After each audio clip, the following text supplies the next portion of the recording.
Bienvenidos.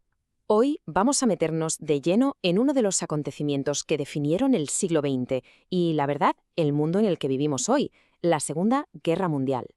Vamos a tratarlo como lo que es, una lección de historia fundamental. Y es que, para empezar a hablar de esta guerra, lo primero es intentar asimilar su escala. El coste humano fue algo inimaginable, como podemos intuir aquí. Cambió el planeta para siempre.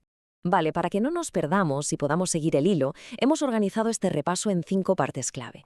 Iremos desde el principio, desde por qué empezó todo, hasta ver qué supuso para el mundo entero.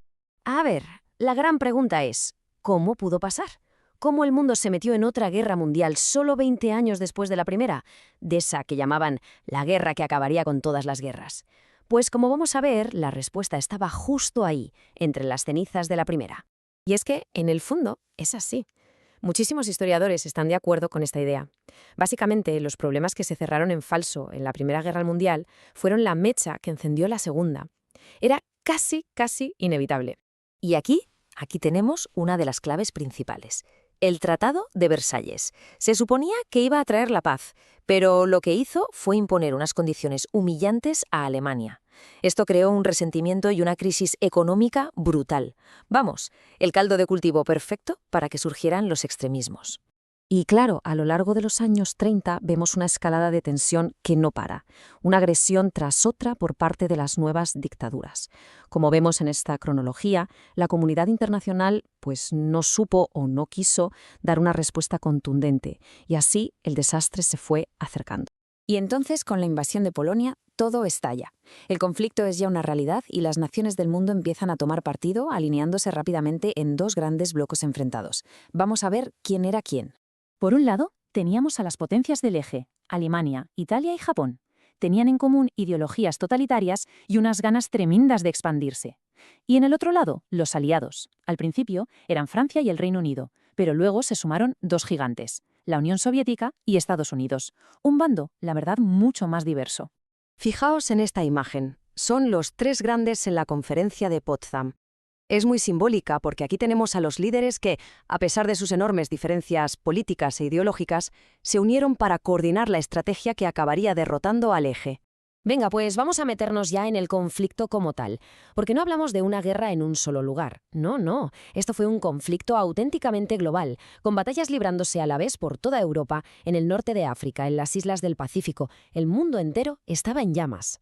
Mirad, esta cita del mismísimo Hitler nos da una idea clarísima de la importancia que le daba al frente occidental. Sabía perfectamente que si perdía allí, en el oeste, sus planes se vendrían abajo como un castillo de naipes. Y en ese frente, el día D, el desembarco de Normandía lo cambió todo. Fue una operación militar gigantesca que marcó el principio del fin para la ocupación nazi en Francia y abrió un nuevo camino directo hacia el corazón de Alemania. Pero mientras tanto, en la otra punta de Europa, en el frente oriental, lo que se vive allí fue de una brutalidad que cuesta hasta imaginar. Batallas como la de Stalingrado fueron auténticas carnicerías que destrozaron ejércitos enteros y supusieron el verdadero punto de inflexión para la maquinaria de guerra alemana. Pero ojo, porque la guerra no fue solo en Europa, ni mucho menos. En el Pacífico, Japón no paraba de expandirse hasta que atacó Pearl Harbor, y eso metió de lleno a Estados Unidos en el conflicto. Y a la vez, en el Mediterráneo se luchaba a muerte por el control de rutas marítimas que eran vitales. Poco a poco, la balanza se va inclinando. Y los líderes aliados, ya no solo piensan en cómo ganar la guerra, sino en qué va a pasar después. Empiezan a reunirse para diseñar el mundo que saldría de todas esas cenizas. Estas 3 conferencias son fundamentales para entender el final. En Teherán todavía había unidad para acabar la guerra. En Yalta ya se repartieron Alemania. Pero en Potsdam, con la victoria ya en el bolsillo, empezaron a verse las primeras tensiones serias entre ellos. Se notaba ya lo que iba a venir después.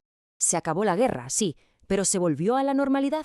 Para nada. De hecho, lo que nació fue un mundo completamente diferente, un nuevo orden mundial con unas reglas del juego que no tenían nada que ver con las de antes.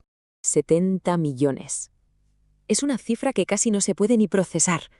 70 millones de vidas perdidas. Este número por sí solo lo dice todo sobre la devastación que supuso esta guerra. Es algo sin precedentes en la historia de la humanidad. Y es que el mundo que quedó después no se parecía en nada al de antes. De repente, teníamos 2 superpotencias, Estados Unidos y la Unión Soviética, enfrentadas. Alemania quedó partida en 2. Los viejos imperios europeos se vinieron abajo, y por si fuera poco, la guerra aceleró avances tecnológicos increíbles, desde la energía atómica hasta los ordenadores. Y así de repente, los que habían luchado codo con codo se conviertan en enemigos irreconciliables.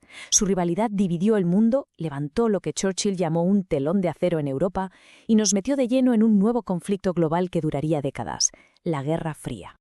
Y todo esto, al final, nos lleva a una última reflexión, a una pregunta clave, ¿no? Se acabó la Segunda Guerra Mundial, sí, pero ¿llegó la paz de verdad? Porque el fin de un conflicto terrible sentó las bases para el siguiente. Una lección que nos recuerda lo frágil que puede ser la paz y que, desde luego, sigue muy vigente hoy en día.